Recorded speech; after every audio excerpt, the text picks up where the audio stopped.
Have you ever wondered, could the Bible have predicted a third world war? Could it be that the battles we see unfolding in the Middle East, the tensions with Israel, and the rise of Islamic nations were already written in Scripture thousands of years ago? My friend, what you're about to hear may shake you. The Bible speaks clearly about the wars of the end times, and Israel, tiny Israel, stands at the very heart of it all. But before we uncover this incredible revelation, don't forget to like this video and subscribe to Bible Story. Spot your channel for Bible prophecy, mysteries, and truth. Hit the bell icon so you never miss an episode that could change the way you see the future. Let's begin with the words of Jesus himself. In Matthew 24:6-7, he warned, "You will hear of wars and rumors of wars. Nation will rise against nation and kingdom against kingdom." Wars are not new. We've seen 2 world wars already.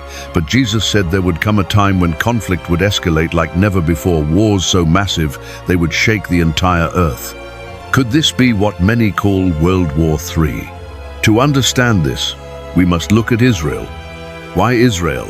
Why does this small nation, no bigger than New Jersey, dominate world news and politics? Because Israel is God's chosen nation.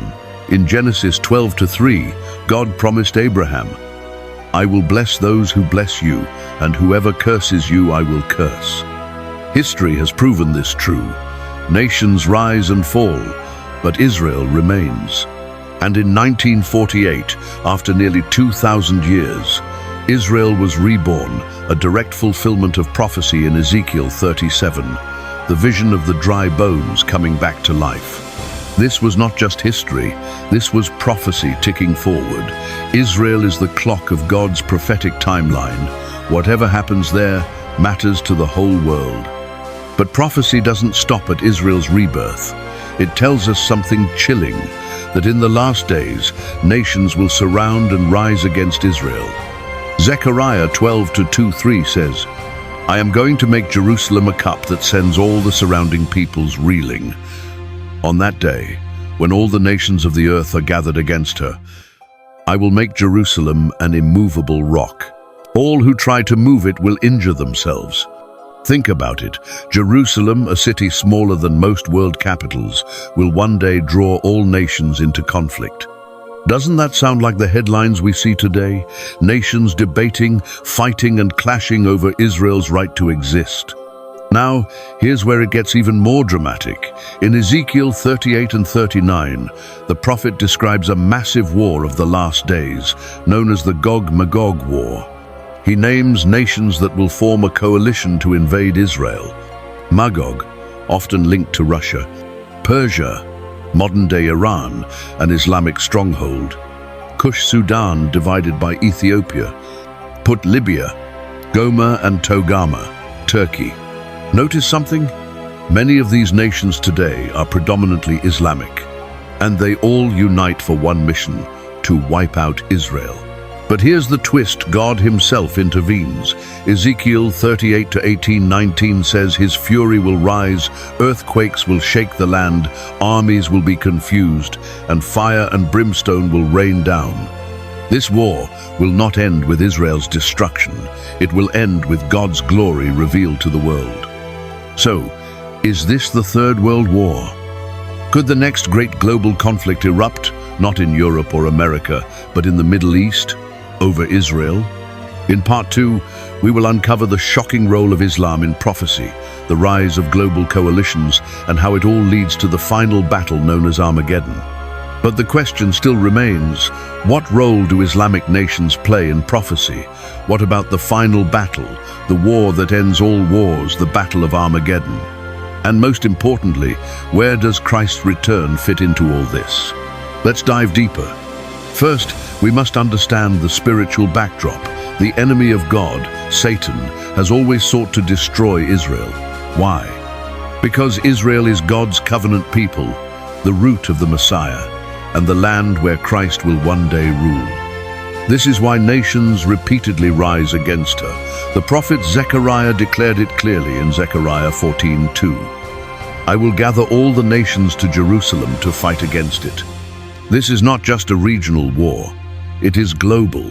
The nations of the earth will unite in opposition against God's people. And history shows us the Middle East, especially Israel, is already the world's most explosive fault line.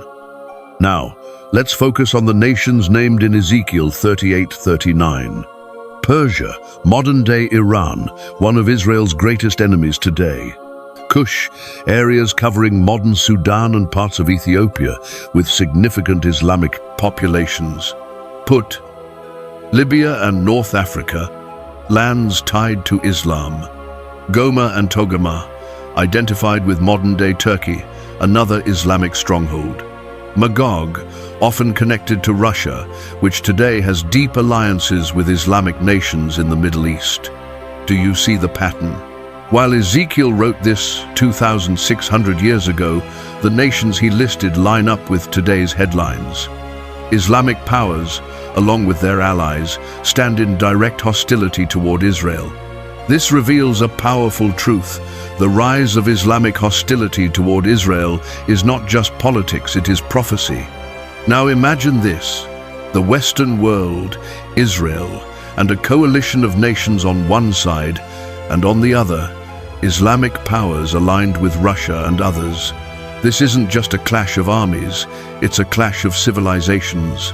The Bible doesn't use the word Islam because it didn't exist in Ezekiel's time, but the nations it names today are Islamic in identity.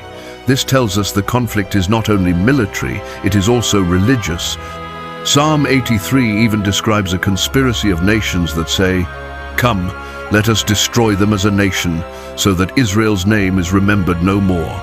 Isn't that the very language we hear from groups and leaders in the Middle East today? Calls to erase Israel from the map. Prophecy is alive before our very eyes. But here's the good news. In the Gog-Magog War, Israel does not fall. Ezekiel 38:21-23 says God himself will intervene.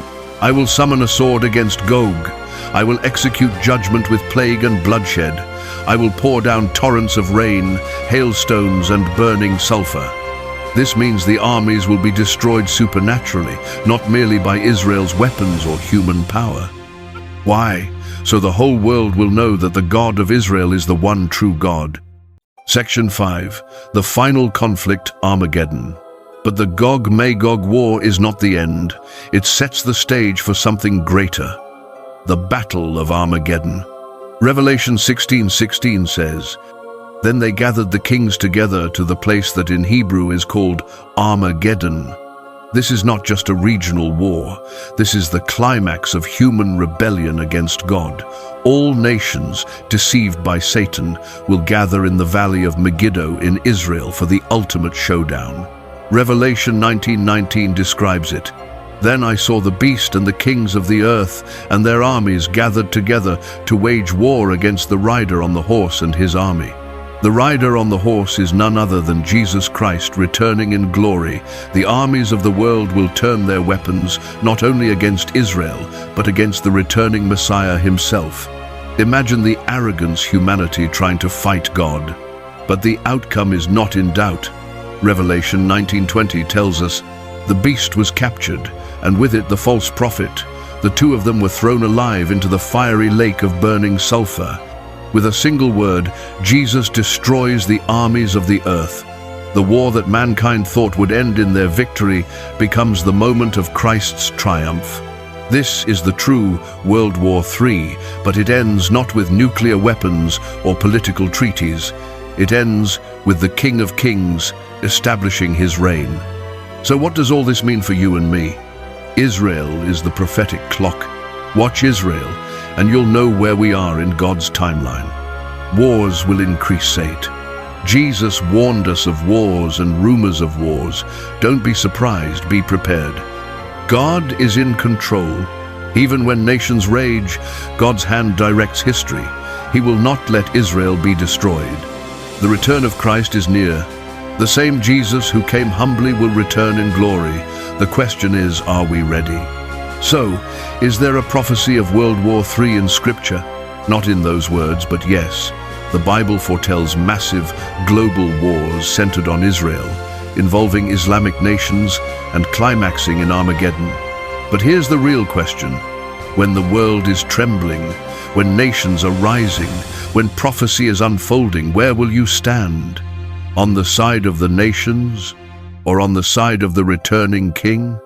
My friend, prophecy is not given to scare us, but to prepare us. If you want to hear more biblical truths like this, make sure you like this video, subscribe to Bible Story Spot, and click the bell icon so you never miss an episode. And I want to hear from you in the comments. Do you believe the Gog-Magog War is close? How do you see today's events fitting into prophecy? Until next time, remember this: the world may be preparing for war, but God is preparing for victory.